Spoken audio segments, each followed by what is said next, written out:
Mananagot Sino ba naman ako? ang may pakana. Ayan. Isang congressman Yung lamang ng video Manila.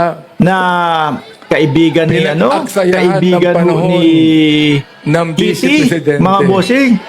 Yung Becky yata yun, no? Naka-video ganun. Di ba? Ito Kagaya po, ni Joel Chua. sabi, i-raid po ang bahay ni dating Pangulong Duterte. Presidente. Hinahanap mga ko eh. nangunguna Tapos sa wala namang Kongreso. katotohanan daw, sabi. Kaya po nabubuko Hindi daw yung totoo. mga confidential Saan ba funds. yun?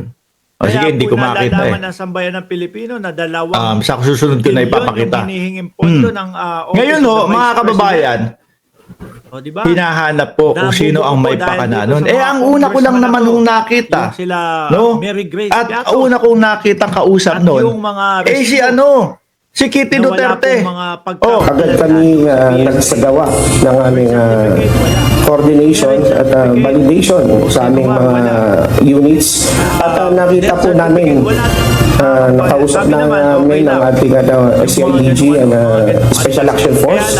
And wala po silang impending operation sa bahay po ni FPRD.